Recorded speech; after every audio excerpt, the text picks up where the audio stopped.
अस्सलाम वालेकुम। Chapter number 4 transport of cell में आपने ना स्टार्ट यहाँ से लेना है।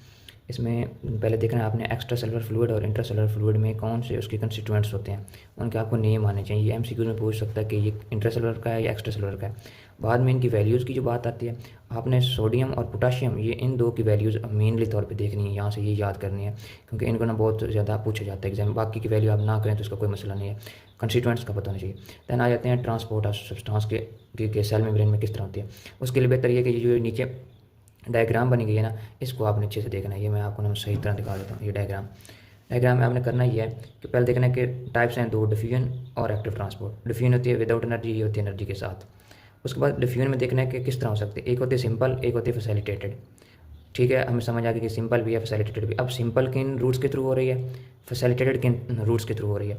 इसमें देखेंगे सिंपल के दो रूट हैं, एक सिंपल ऐसे डिफ्यूज़ हो रहा है सब्सटेंस, दूसरा सिंपल डिफ्यूजन में चैनल प्रोटीन इस्तेमाल हो रही हैं, फिर फैसिलिटेटेड डिफ्यूजन में कैरियर भी इस्तेमाल हो रही हैं। और एक्टिव ट्रांसपोर्ट में देखेंगे वो भी कैरियर प्रोटीन भी इस्तेमाल हो रही है। अब हम सीक्वेंस दे सकता है कि डिफ्यूजन अकर थ्रू कैरियर प्रोटीन और चैनल प्रोटीन, तो बंदा भूल के ना चैनल प्रोटीन लगा देता है। देखो इसमें ना कैरियर प्रोटीन के थ्रू भी एक उसका कंपोनेंट, डिफ्यूजन का कंपोनेंट कैरियर प्रोटीन के थ्रू हो रहा है। उसने सिर्फ डिफ्यूजन का वर्ड्स यूज़ किया, उसने ये नहीं कहा कि फैसिलिटेटेड डिफ्यूजन किसके थ्रू होती है, ये सिंपल। और वो कहे कि simple diffusion occur through which route, तो फिर आपने चैनल या सिंपल लगाना है, कैरियर की तरफ नहीं जाना। इस तरह इस टेबल को समझना है आपने। फिर उसके बाद आपने देखना है कि इसी का फ़र्क बताया कि चैनल प्रोटीन क्या होते हैं, कैरियर क्या होते हैं। इधर उसने फ़र्क लिखा हुआ है, आपने फ़र्क देख लेने कि इनका आपस में क्या बेसिक डिफरेंस है।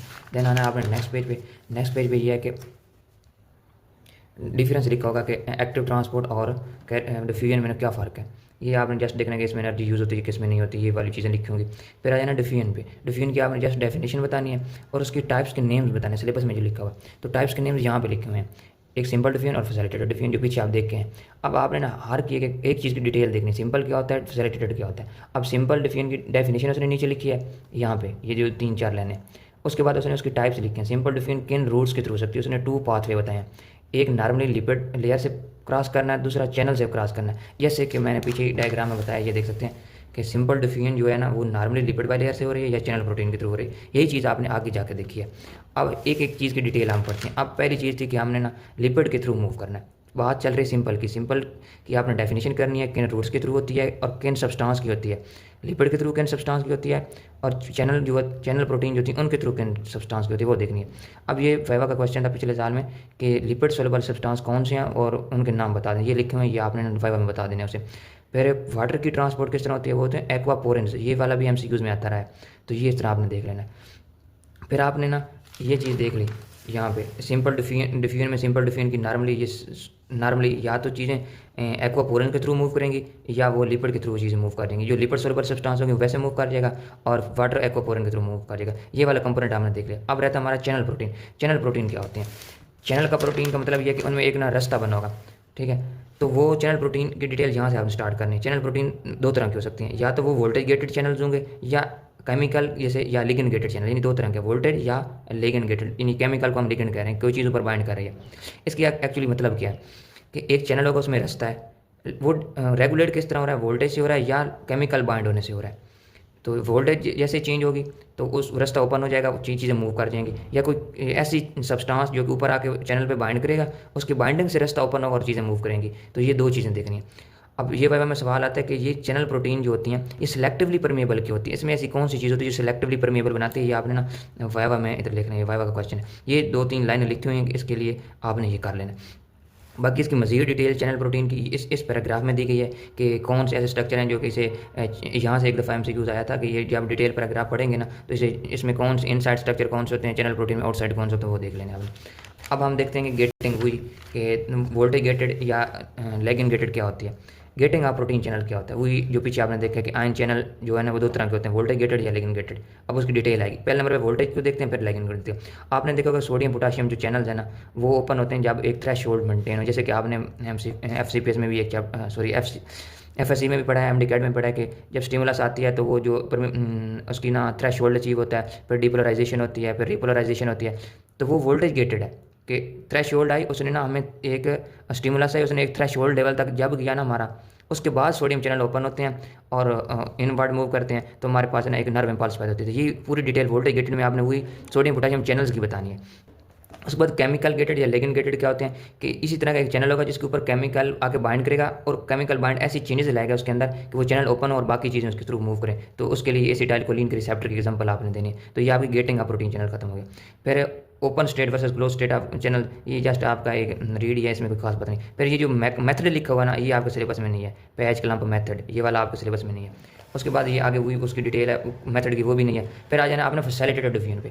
अब वही आप पहले पेज पे जाना, तो पहले पेज पे मैंने बताया था आपको कि नॉर्मली ये सिंपल डिफिजन में आपने देखा कि लिपिड सोल्यूबल सब्सटेंस मूव करेंगे, ये वाटर के लिए था। फिर चैनल प्रोटीन में आपने देखा कि वोल्टेज गेटेड या लिगेंड गेटेड देख लिया। उसके बाद आप हम जा रहे हैं फैसिलिटेटेड डिफिजन के लिए इस पे। तो फैसिलिटेटेड डिफिजन में हम कैरियर प्रोटीन देखेंगे। ये टेबल आपको समझ आ जाना, माइंड में हो तो चीज़ें आप सारी कर सकते हैं। अब हम फैसिलिटेटेड डिफिजन पे जाते हैं। फैसिलिटेटेड डिफिजन में क्या है कि वो कैरियर प्रोटीन के थ्रू होगा। तो अब ना इधर एक वाइवा में क्वेश्चन आता है कि फैसिलिटेटेड डिफिजन हो रही है, तो लिखते हैं concentration of diffusing substance increase, the rate of simple diffusion continue to increase proportionality, but in the case of facilitated diffusion the rate of diffusion can not higher than the V max. यानी V max से ऊपर हम चीज़ों को ना diffuse नहीं करवा देते। उसकी रीज़न लिखी हुई नीचे उसने कि वी मैक्स के ऊपर चीज़ें बाद में क्यों नहीं ट्रांसपोर्ट हो सकती। तो ये वाइवा में ये वाला जो क्वेश्चन इधर डिटेल लिखना, ये वाइवा का क्वेश्चन है कि फैसिलिटेटेड डिफिजन में ना वी मैक्स से आगे ट्रांसपोर्ट क्यों नहीं होती, उसकी रीज़न यहाँ पे लिखी हुई है, वो आपने बतानी है इसको। देन कौन से सब्सटेंस हमारे फैसिलिटेटेड डिफिजन के थ्रू ट्रांसपोर्ट होते हैं, वो इसमें लिखा हुआ होगा। ग्लूकोज और अमीनो एसिड की उसने बताया होगा। और ग्लूकोज को ट्रांसपोर्ट जो फैसिलिटेटेड डिफिजन होते हैं वो ग्लूट यूज़ होते हैं, ठीक है। ग्लूट 1 से 14, इसकी 1 से लेके 14 तक इसकी ना तादाद होती है। तो जो ग्लूट 4 होता है ना, ये बहुत इंपॉर्टेंट, ये MCQs में पूछता है। ग्लूट 4 ये इंसुलिन डिपेंडेंट होता है, यानी एक चैनल है उसके ऊपर जब तक इंसुलिन बाइंड नहीं करेगी ना, ग्लूकोज अंदर नहीं मूव कर सकता, ठीक है। तो ये आपने याद रखना। ये मसल और हमारे एडिपोज टिश्यू में होता है। ये MCQs भी आ सकता है। मसल और एडिपोज टिश्यू में होगा, और मसल और एडिपोज टिश्यू में ग्लूकोज हमने अंदर मूव कराना है। तो ग्लूकोज को अंदर ले जाने के लिए इंसुलिन चाहिए होती है। तो जब तक इंसुलिन चैनल पर बाइंड नहीं करेगी ना, तो हमारे पास ना वो ग्लूकोज अंदर नहीं जा सकता। तो इंसुलिन सेंसिटिव पता होना चाहिए आपको। उसके बाद फैक्ट डिफिजन, ये आपके सिलेबस में नहीं है। नेक्स्ट वाला ये वाला पैराग्राफ नहीं है। आगे ये जो दो लिखे हुए ये भी नहीं है आपके सिलेबस में। फिर आपने डायरेक्ट स्टार्ट करना है यहाँ से। Active transport of substance through membrane, दो तरह की ट्रांसपोर्ट होती है, एक सेकेंडरी और प्राइमरी। सेकेंडरी और प्राइमरी, ठीक हो गया। फ़र्क बताना आपने, डिफरेंस प्राइमरी और सेकेंडरी में क्या फ़र्क है।